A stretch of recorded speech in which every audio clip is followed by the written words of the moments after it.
총 5위까지 발표가 되었는데 어떠세요? 이 리스트 보고 어떠셨어요? 역시 받을 사람이 받았다. 저는 우선은 책이 너무 많다. 올해도 그랬네요. 사실은 할 정도로 이렇게 많이 읽힐 수 있는 성격의 작품은 저는 아니라고 생각했는데 이렇게 많은 분들이 좋아하시는 데는 또 어떤 지금 독자분들의 어떤 감각 같은 것들이 좀 바뀌는 게 있나? 그런 생각도 제가 들고 리스트 중에 유일한 90년대생 작가분이세요. 그리고 이제 데뷔한 지 이제 3년 정도 되신 거죠? 새로운 한국 문학의 세대의 시작, 출현? 이렇게 볼 수도 있을 것 같은데요. 축하드립니다. 다시 기한이라고 할까요? 네, 안녕하세요. 만나서 반갑습니다. 저는 오늘 진행을 맡은 한소범 기자입니다. 드디어 이 시간이 돌아왔네요. 교보문고의 시그니처, 전통과 역사를 자랑하는 기획. 바로 올해로 9번째를 맞는 2024 소설가 50인이 뽑은 올해의 소설. 과연 올해는 어떤 작품들이 올랐을지 기대가 되는데요. 오늘 저와 함께 해주실 두 분을 모셨습니다. 노태용 평론가, 이재현 편집자 모셨습니다. 안녕하세요. 안녕하세요. 평론 쓰는 노태훈이라고 합니다. 매번 옆 동네 6분 클래식에서 이제 목소리로만 요즘 출연하다가 이렇게 오랜만에 영상으로 뵙게 돼서 반갑습니다. 안녕하세요. 문학동네 이재현 편집자입니다. 저도 늘 영상으로 즐겨 챙겨보고 또 이제 감동을 함께 나누던 이 소설가 50이 본 올해 소설에 올해는 이제 영상에 출연하게 되었는데 너무 영광스럽습니다. 네, 저희가 벌써 올해가 9번째 기획인데 사실은 이 리스트를 기다리시는 분들이 굉장히 많고 또 저희 이제 출판계에 대해서도 관심이 뜨겁다고 저도 익히 전에 들었는데 올해도 쟁쟁한 작품들이 뽑혔습니다. 바로 지체하지 않고 어떤 작품들이 뽑혔는지 얘기를 해볼 텐데 저희가 이 리스트 같은 경우에는 2023년 11월부터 2024년 10월까지 국내외 소설 중에서 출간된 국내외 소설 중에 소설가 50분께 추천을 받아서 리스트를 만들었는데요. 그러면 바로 제가 5위부터 순위를 좀 발표해 보도록 하겠습니다. 5위는 세 분이 공동 수상하셨습니다. 앤드류 포터 작가님의 사라진 것들, 배수아 작가님의 속삭임 우묵한 정원, 김재현 작가님의 조금 망한 사랑이 선정이 되었고요. 4위는 서유미 작가님의 밤이 영원할 것처럼 수상하셨습니다. 3위는 예소연 작가님의 사랑과 결함, 클레어 키건의 이처럼 사소한 것들이 선정이 되었고요. 2위는 김기태 작가님의 두 사람의 인터내셔널, 그리고 대망의 1위는 김혜란 작가님의 이 중 하나는 거짓말이 선정이 되었습니다. 모두 축하드립니다. 이렇게 해서 리스트가 총 5위까지 발표가 되었는데 어떠세요? 이 리스트 보고 어떠셨어요? 역시 받을 사람이 받았다. 평론가님은 어떠셨어요? 저는 우선은 문학동네 책이 너무 많다. 올해도 그랬네요. 물론 그래서 이제 편집자님께서 와 계신 거긴 하지만 네. 제가 예상했던 순위와 저도 뭐 크게 다르지 않았던 것 같고 다만 이제 좀 있었을 거라고 생각했던 제 개인적으로는 그런 작가님들의 좀 이름이 보이지 않았던 게 약간 의외인 것도 있었습니다. 네. 소설가분들이 꼽은 소설들이다 보니까 그렇다면 이제 대중 독자분들이 꼽은 소설들은 어떤 게 있었을까 궁금하신 분들도 계실 것 같아서 저희가 같은 기간 동안 작년 11월부터 올해 10월까지 출간된 국내외 소설 중에 판매량 순위를 한번 집계를 해봤는데요. 이 순위를 보니까 또 조금 의외다 싶은 것들도 있고 일치한다 싶은 것들도 있었는데 5위부터 한번 제가 발표를 해보도록 하겠습니다. 네, 5위는 정유정 작가님의 영원한 천국이 되었고요. 4위는 김혜란 작가님의 이 중 하나는 거짓말, 3위는 히가시노 게이고 작가님의 당신이 누군가를 죽였다, 그리고 2위는 백기성 작가님의 빛이 이끄는 곳으로, 1위는 클레어 키건 작가님의 이처럼 사소한 것들이 선정이 되었습니다.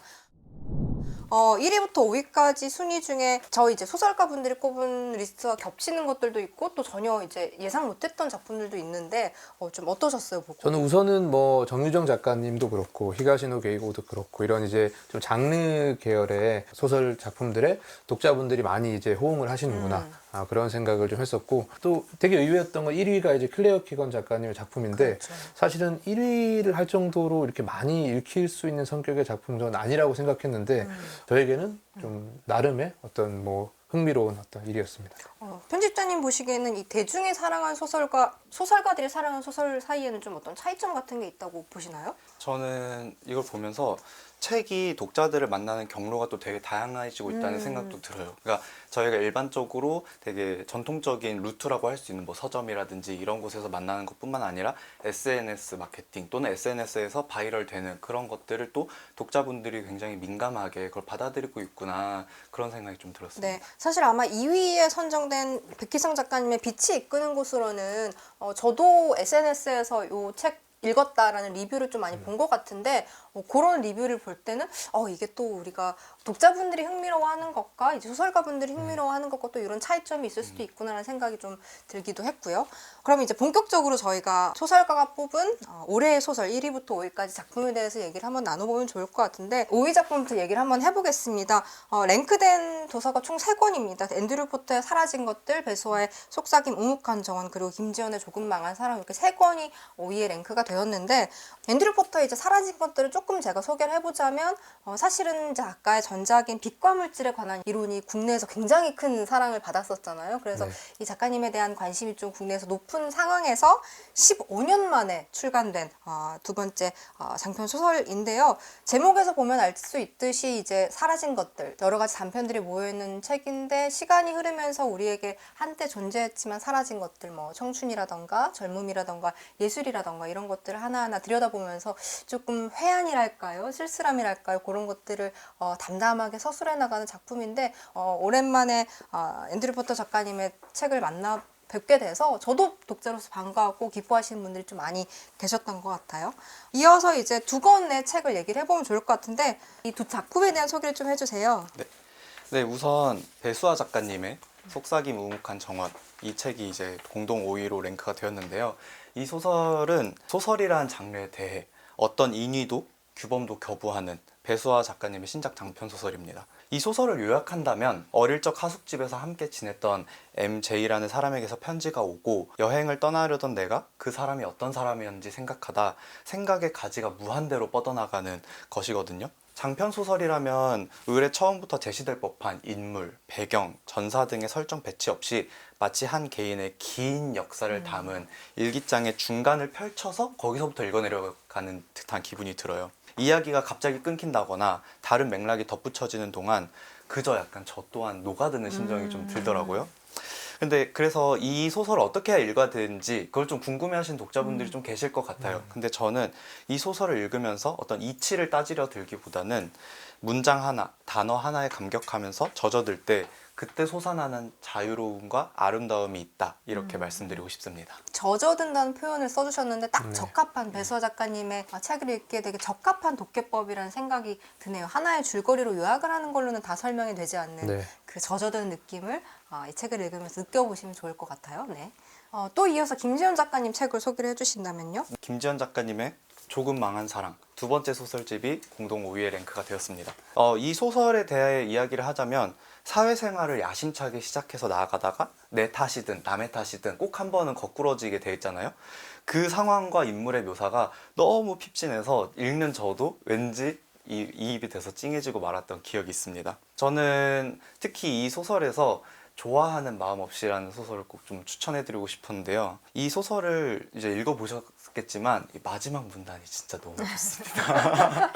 결말이 좋기가 진짜 쉽지가 않잖아요. 그래서 꼭 한번 읽어보셨으면 좋겠습니다.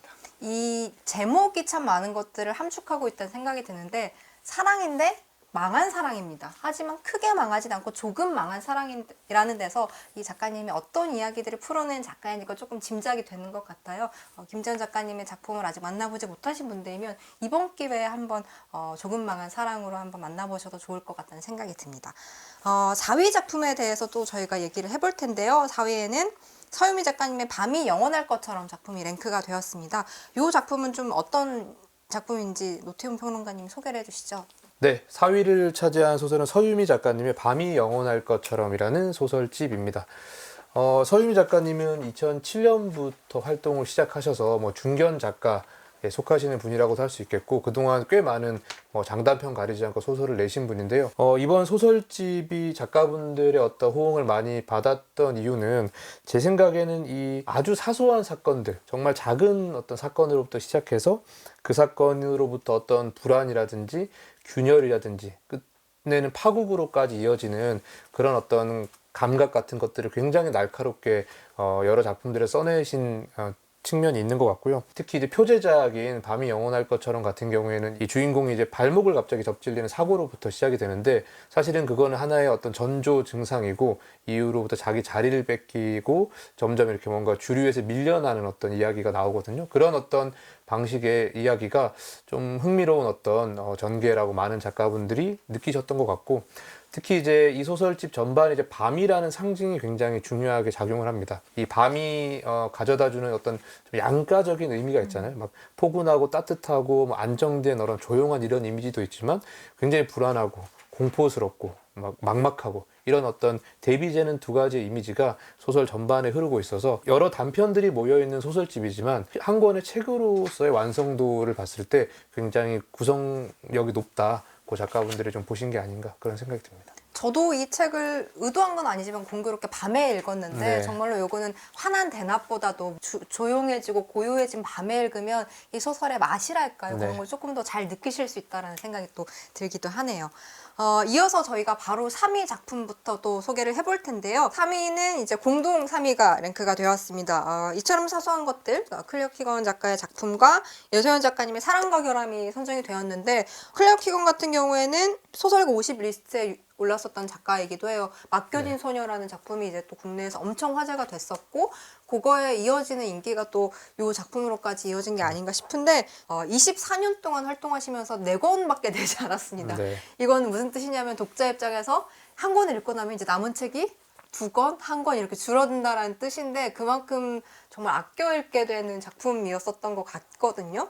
이처럼 사소한 것들이라는 클레어 키건 작품은 이 독자분들이 뽑은 순위 1위에 지금 올라있는 네. 작품이잖아요. 근데 사실은 이 소설이 대단히 뭐 역동적인 사건이 일어나는 것도 아니고 또 아일랜드라는 낯선 지역에 또 그냥 좀 낯선 풍경의 이야기이기 때문에 한국 독자분들이 막 그렇게까지 열광할 어떤 이야기는 아니고 또 볼륨도 사실은 작은 소설이다 보니까 좀 심드렁하게 읽히는 지점도 있지 않을까 했는데 이렇게 많은 분들이 좋아하시는 데는 또 어떤 지금 독자분들의 어떤 감각 같은 것들이 좀 바뀌는 게 있나 그런 생각도 제가 들고 이 소설의 줄거리를 조금 제가 간단히 소개를 해드려보자면은 이제 실제로 18세기에서 20세기에 아일랜드에 이제 가톨릭 수녀원이 있었는데 거기에서 자행됐던 어떤 되게 끔찍한 사건들을 배경으로 하고 있고 그 사건을 우연히 알게 된 그 수녀원의 비밀을 알게 된 어떤 한 남성의 고뇌라고 할까요? 네. 그런 것들을 되게 담담한 필치로 그려가는 작품인데 이게 그리고 독자분들 사이에서 화제가 됐었던 거는 제가 알기로는 이제 클레어 키건이 이동진의 파이아키아라는 이제 유튜브 채널에 소개가 되면서 특히 좀 독자분들이 어떤 작가인지 궁금해하시는 분들이 좀 많이 더 생겨났던 것 같은데 저는 이 소설에 특히 북커상 심사평이 굉장히 흥미로웠거든요. 2022년에 북커상 최종 후보였었죠. 네. 아름답고 명료하며 실리적인 소설 이렇게 오. 되게 간명한 짧은 평이 있었는데 저는 이게 굉장히 소설을 잘 설명하고 있다는 생각을 했어요. 이 소설이 또 독자분들도 그렇고 작가분들도 그렇고 시적이다 이런 평이 많았는데 사실 문장들이 굉장히 어려운 표현이거나 만연체라든지 이런 것들이 많이 있는 것도 아니거든요. 그럼 그 어디서 그 아름다움과 시적임이 나타날까 생각해 보면 이 화자가 삶의 기로에 서서 지난 인생을 단번에 되돌아보고 또 그걸 포괄해내는 그 순간들이 굉장히 놀랐거든요. 그래서 소설의 어디를 펼쳐도 그렇게 간명하게 어떤 삶의 아포리즘을 이렇게 딱 포착하는 그 순간들을 마주쳤을 때 그런 점에서 그 인간을 그대로 포착해내니까 그게 굉장히 명료한 것이고 또 그에 따라서 굳이 길 필요가 없는 게 되니까 함축적으로 그러니까 또 굉장히 실리적이다. 것이죠. 그게 정말 딱 이 소설을 잘 설명하고 있다는 생각을 들었고 그래서인지 이 전혀 다른 시공간에서도 한국 독자분들이 이 소설에 굉장히 공감할 수 있는 아주 핵심만 들어있는 것이 아닐까라는 생각이 듭니다. 이어서 이제 3위 작품에 랭크된 여소연 작가님의 사랑과 결함에 대한 소개를 좀 해보면 좋을 것 같은데 이 소설 같은 경우에는 리스트 중에 유일한 90년대생 작가분이세요. 그리고 이제 데뷔한 지 이제 3년 정도 되신 거죠. 네. 굉장히 젊은 작가인데 좀 어떤 작품인지 소개를 부탁을 드립니다. 3위에 오른 예소연 작가님의 사랑과 결함이라는 소설집이고요. 제가 알기로는 이 교보문고 소설가 50인이 뽑은 소설 리스트에서도 90년대생 작가들이 뽑힌 경우는 2번째 네. 정도라고 알고 있거든요. 2022년도에 이제 임선우 작가님이 유령의 마음으로라는 네. 작품으로 3위에 랭크가 되셨는데 그 임선우 작가님에 이어서 2번째로 90년대생 작가이신 네. 거죠? 이 소설에서 이제 흔히 얘기하는 부녀 서사가 재미있는 소설들이 좀 있어요. 그러니까 아버지가 대체로 운동권 출신의 이제 아버지고 딸은 이제 뭐 이를테면 페미니스트라든가 아니면 뭐 생태주의라든가 이런 것에 이제 가까운 사람인데 두 사람이 이제 갈등을 보통 하게 되잖아요, 세대적으로. 근데 이 두 사람이 어떤 화해나 어떤 연대의 가능성을 보여주는 어떤 장면 같은 것들이 좀 특이한 소설이고, 무엇보다 이 소설집에서 이제 한 3편 정도의 연작의 형태로 쓰여져 있는 소설이 있거든요. 그게 이제 뭐 희조, 미정 이 두 친구의 이야기라고 할 수 있는데, 이 10대 여자 아이가 등장하는 소설입니다. 근데 이게 최근에 한국 소설에 굉장히 큰 흐름이거든요. 뭐 최은미 작가님이라든가 손보미 작가님 이런 분들이 이 10대 여자아이의 어떤 성장통이라고 할 수 있을 만한 소설을 계속 인상적으로 써오셨고, 또 예소연 작가님이 거기에 또 이제 또 하나의 중요한 또 어떤 그 성과를 보여주신 것 같고, 특히 이제 IMF 시대 혹은 21세기 뭐 세기 말 세기 초 이때를 통과하던 10대 여자아이들의 어떤 감수성 이런 것들을 굉장히 적나라하게 그려낸 어떤 소설이어서 인상적으로 읽히는 게 있고, 데뷔하신 지 이제 뭐 몇 년 되지도 않아도 이렇게 두툼한 소설집을 내셨다는 것만으로도 지금 이 작가님이 가진 어떤 서사적인 에너지, 폭발력 같은 게 굉장하다 이렇게 얘기할 수 있을 것 같습니다. 그리고 이제 죽음이라는 표현을 써주셨는데 사실 죽음이라는 소재가 무거울 수 있는 소재임에도 네. 불구하고 굉장히 뭐랄까요, 명랑하다 그럴까요? 그 죽음에 젖어들기보다는 그 죽음에 대해 다루는 방식이 명랑하고 조금 낯설게 다루는 방식들이 있어서 읽고 나면은 좀 쾌감이 있다는 느낌이 좀 있기도 하고, 기존의 가족 관계에서는 보여지지 않았었던 조금 독특한 부녀 관계라든지 고모 관계라든지 그런 거를 발견하는 기쁨이 또 있었던 것 같아요. 네. 어떻게 보면 예소연 작가님이 말씀하신 대로 90년대생 작가로서 이제 새로운 한국 문학의 세대의 시작, 출현? 이렇게 볼 수도 있을 것 같은데요. 이 예소연 작가님의 경우 좀 약간 저한테 인상적이었던 거는 그런 새로운 세대가 단독으로 존재감을 내뿜는 게 아니라 앞선 부모 세대와의 오묘한 관계를 드러내고 있다는 점이 인상적이었는데요. 삶과 그 개와 혁명, 이 두 단편은 대의를 부르짖었던 586 세대 아버지들의 이면을 가만 직시하고 그들의 타협과 실패를 묘사하는 한편으로 애증으로 결부된 부녀 관계가 얼마나 질긴지 보여주고, 그들처럼 되고 싶지 않으면서도 못내 미워할 수만은 없는 그런 복잡한 감정의 세대를 뛰어넘는 보편적인 울림을 가지고 있다는 생각을 했습니다. 저희가 예소연 작가님한테 수상소감을 미리 좀 여쭤봤는데 굉장히 재미있는 수상소감을 보내주셨어요. 지금 이제 운전면허를 따려고 도로주행을 최근에 하셨다고 하는데, 이제 이 수상소감 이후에 제가 SNS에 봤는데 떨어지셨다고 하는데, 네. 그래서 이제 수상소감 이렇게 전해주셨습니다. 올해가 가고 내년엔 좀 더 잘 들여다보는 사람, 규칙을 잘 지키는 사람이 되기로 마음먹었습니다. 라고 해주셨는데, 예소연 작가님이 어떤 것 때문에 이런 수상소감을 주셨는지 궁금하신 분이면 저희 전문은 더보기란에 달아뒀으니까요. 예소연 작가님의 수상소감 꼭 한번 확인해 보시기 바랍니다. 그럼 이어서 이제 저희 바로 2위와 1위 작품에 대해서 얘기를 조금 해보면 좋을 것 같은데, 2위에 랭크된 작품 바로 두구두구두구 김기태 작가님의 두 사람의 인터내셔널이 선정되었습니다. 네, 축하드립니다. 저희가 뭐 사실은 두 사람의 인터내셔널 같은 경우에는 워낙 많은 곳에서 올해 좀 호명이 되기도 했고, 올해 한국 문학의 가장 뜨거운 신인이라고 해도 과언이 아닐 것 같은데, 또 공교롭게도 이 작품을 저희 편집자님이 담당으로 이제 편집을 하신 책이니만큼 어떤 책인지 좀 소개를 해주시죠. 제가 진짜 왜 제가 이게 제 책이 아닌데 왜 이렇게 제가 이렇게 기쁘고 왜 이제 축하를 제가 받는 것 같고 그런 건지 모르겠는데, 축하 많이 받으셨죠? 네, 맞습니다. 말씀해 주신 대로 출간 전에도 여러 매체, 문학상, SNS 등에서 호명이 되었고, 그 기대가 출간 이후로도 이어져서 많은 사랑을 받았습니다. 또 최근에는 신동엽 문학상과 독립문학상을 동시에 수상을 하면서 또 화제가 되었는데요. 저도 그 고민을 많이 했었어요. 그러니까 왜 이렇게 김기태라는 신인 작가를 많이 좋아해 주셨을까? 그래서 되게 반응들을 즐겁게 찾아봤는데, 그 반응들의 대부분은 우선 재미있다는 얘기를 많이 해주셨어요. 9편의 이야기가 정말 다 다양한 사람들을 다루고 있는데 이거 진짜 다 다른 사람의 이야기 같아 라는 느낌이 들게끔 굉장히 치밀한 조사와, 그리고 한 문단 안에서도 경쾌하게 사건을 요약하는 리듬이라고 할까요? 그런 것들이 좀 잘 어우러졌다는 생각을 했고요. 굉장히 무겁고 어두운 주제를 다루기도 하지만 이 어려움을 어떻게든 타개하겠다는 의지와 낙관이 독자들에게도 잘 다가간 게 아닐까 생각을 합니다. 그리고 저는 이 소설이 서로의 세계관을 꺼내놓게 하는 힘이 있다는 생각을 했었어요.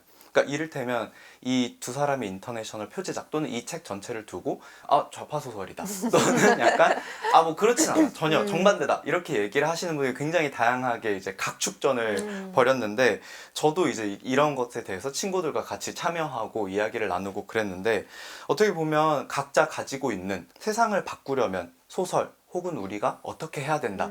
이런 가치관을 이렇게 꺼내놓고 서로 견져보고 토론해보고 하는 힘을 이 책이 갖고 있다는 생각을 했어요. 저는 어떤 풍경이 기억이 나냐면 이제 이 표제작이 된 두 사람의 인터내셔널이란 단편 소설이 문장웹진에 이제 공개가 돼서 네. 그거의 링크가 이제 트위터에서 좀 바이럴이 됐었죠. 다른 친구들이 이 소설을 트위터에서 봤는데 너무 재밌더라 하면서 저한테 링크를 보내더라고요. 그래서 이거 분위기가 심상치 않겠다라고 생각을 했는데 아니나 다를까 단행본으로 출간이 되고 표제작에 대한 어떤 관심이 단행본까지 좀 이어진 경우였던 것 같아요. 그래서 단행본에 실린 소설들도 좀 결이 굉장히 다양하다고 느끼는데 아무튼 독자분들한테 올해의 작가로 좀 확실히 각인을 시킨 것 같다는 생각이 듭니다. 저도 이 김기태 작가님 굉장히 다양한 소재를 또 되게 치밀하게 또 되게 트렌디하게 쓰는 어떤 작가라고 제가 생각을 하고, 말씀하신 두 사람의 인터내셔널이라는 소설이 이제 화제에 오를 때 제가 마침 뭐 그때 다른 일 때문이었던 것 같은데 작가님한테 제가 전화를 했어요. 트위터 보셨냐? 일단 엄청 긴장하시더라고요. 그 문장앱질에 쓰신 소설이 지금 엄청 많은 사람들이 읽고 정말 단 하나의 댓글도 없거든요. 또 다른 소설들은 대체로 뭐 소설 읽는 분들이 뭐 댓글을 사실 잘 안 다시니까. 근데 거기는 막 댓글이 막 몇십 개씩 달리는 걸 제가 보고, 사실은 이 독자분들이 소설에서 읽고 싶었지만 없었던 것. 그러니까 흔히 우리가 뭐 커뮤니티나 뭐 썰로만 이렇게 재미있게 읽는 거, 근데 그런 걸 사실 소설이라는 장르에서도 보고 싶어 하셨구나. 그러니까 정제되어 있고 훨씬 더 완결성 있는 어떤 이야기의 형태로 좀 읽고 싶어 하는 욕망들이 다들 있으셨구나. 그런 확인을 저도 했던 것 같고. 김기태 작가님께도 저희가 소상소감을 미리 받아봤는데 편집자님이 좀 소개를 해주시죠. 네, 저도 이 소상소감이 좀 재밌었는데, 여기저기 분주히 날아다니며 수십 통의 이메일을 나르는 전자 비둘기를 상상해 보기도 하고, 쪽지에 이름을 적어 종이 상자에 집어넣었던 오래전 학급 회의도 떠올랐습니다. 저는 그런 비밀 투표에서 대개 이름이 불리지 않는 쪽이었습니다만 살다 보니 별일이 생기네요. 같은 반이면 다 친구 아니냐는 순진한 믿음에 기대어 같은 시대를 통과 중인 동료 작가분들께 우애를 담아 말씀드립니다. 감사합니다. 네. 아무래도 작가들은 이렇게 인기는 아니니까 보통 학급 투표에서 이름이 불리지는 않는데, 하지만 우리가 이렇게 열심히 해서 좋은 작품을 쓰는 작가가 되었다는 점. 작가님의 수상소감 전문 요것도 저희가 더보기란에 달아둘 테니까요. 요것도 한번 확인을 해보시고요. 그럼 바로 이어서 올해 1위 작품, 소설가 50인이 뽑은 올해 소설 1위 작품은 바로 김혜란 작가님의 이중 하나는 거짓말에 돌아갔습니다. 축하드립니다.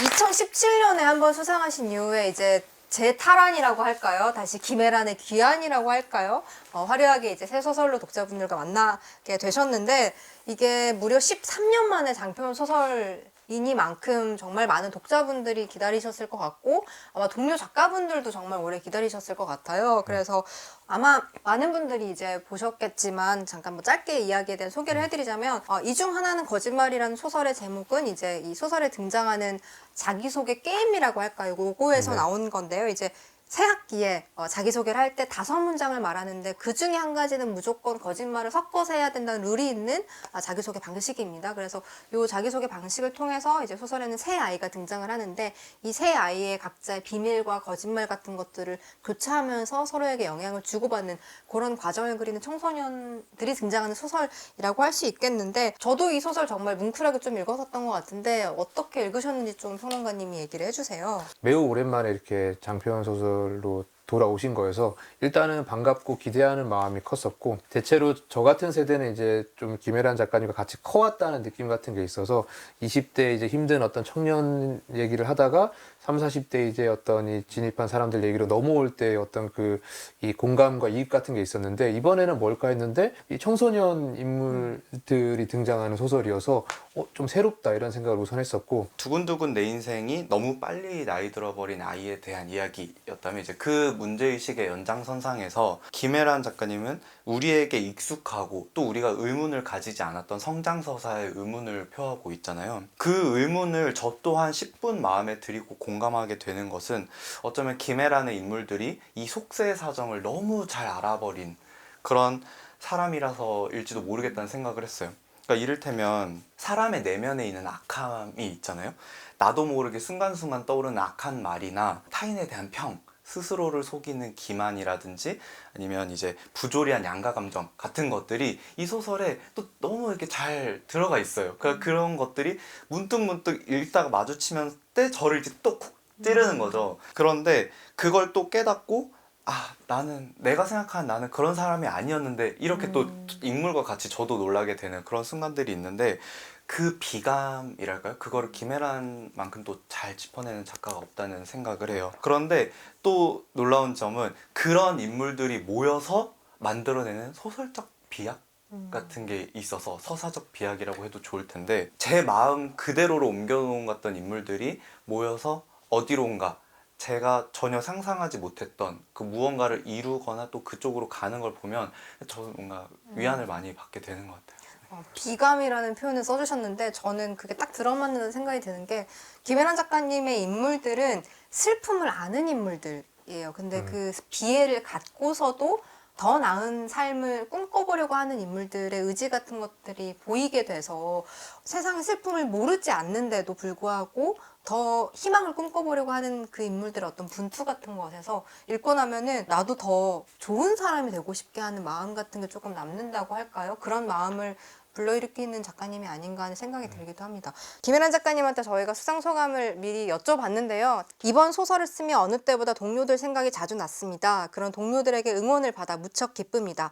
작가에게 작가의 지지만큼 힘이 되는 건 없지요. 제가 그동안 읽어온 책과 앞으로 읽을 책에 여전히 빚진 마음으로 동시대 작가분들에게 깊은 감사 인사를 전합니다. 라고 소감을 보내주셨습니다.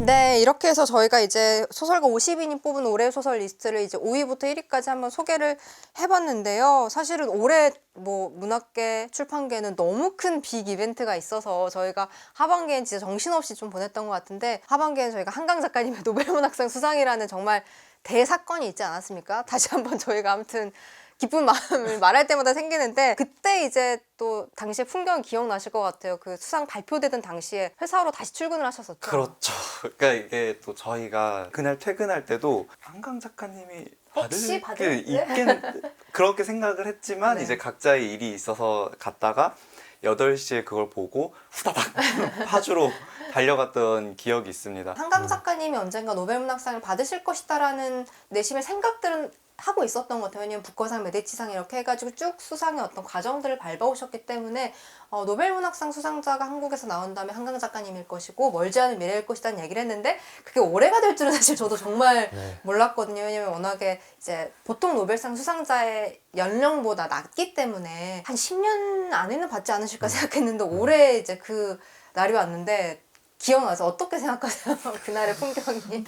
저는 이제 그래도 매년 노벨문학상 발표가 있을 때 그게 유튜브 스트리밍으로 요즘 중계가 되니까 네. 제가 이제 보기도 했었고 또 그날 마침 학교 수업이 있어가지고 그 수업 듣는 친구들한테 오늘 큰 이벤트가 있다. 이런 이벤트를 한번 직접 실시간으로 경험해보는 게 얼마나 의미가 있냐. 모르는 작가가 받을 수 있겠지만 또 그 기회에 작가를 알게 되면 얼마나 좋은 일이냐 해서 같이 이제 집에 가서 보라고 했거든요. 근데 이제 충격적인 이제 진짜 충격적이라고밖에 할 사건이 수 없는. 벌어져서 제가 이제 어느 정도 뿌듯함도 느끼고 네. 그랬지만 이런 어떤 한강 작가이던 큰 수상 소식이 한국 문학에 어떤 영향을 미칠지 잘 모르겠어요. 그러니까 이게 너무 큰 전례 없는 맞아요. 일이고 한 번도 경험해 보지 못했던 그렇죠. 판매량과 지금 네. 주목도를 가지고 있고 또 이제 대체로 노벨문학상이 말년에 작가들이 수상하고 이렇게 끝나는 형태인데 한창 이제 제가 볼 때는 앞으로 내실 작품이 더 많으실 수도 있기 때문에 그렇죠.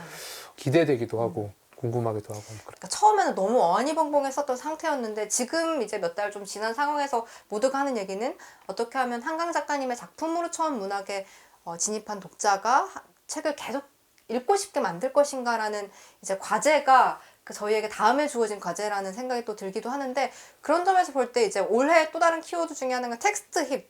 그 독부몬이라고 하죠. 독서 부문 온다라는 키워드가 있을 것 같은데 그거랑 같이 연결해 생각을 해보면 충분히 독서 인구를 우리가 계속 만들어낼 수 있는데 조금 가능성이 있지 않나 하는 생각이 드는 게 서울국제도서관을 갔는데 정말 사람이 많더라고. 발 디딜 틈이 없다는 말이 진짜 문자 그대로 발을 디딜 수가 없는 상황이었는데 그들을 보면서 사실 상반기 독서 실태조사가 나왔을 때만 해도 절반 이상의 인구가 1년에 책을 한 권도 안 읽는다라는 좀 절망적인 통계가 나왔었는데 또 독서 문화 자체를 향유하려는 인구는 사실 또 존재를 하는 것 같아서 요거를 같이 끌고 우리가 어떻게 더 책 읽는 문화, 책 읽는 사회를 만들어갈 수 있을 것인가 하는 또 고민이 남는 것 같아요. 확실히 이번에 이게 동료 작가분께서 한번 얘기를 해주셨던 게 그러니까 대중교통을 이용하는데 정말 이례적으로 책을 읽는 분들이 많았다는 거예요. 근데 한강 작가님의 책을 읽는 분도 있지만 그게 아니라 정말 다양한 책들을 지금 읽고 있는 분들을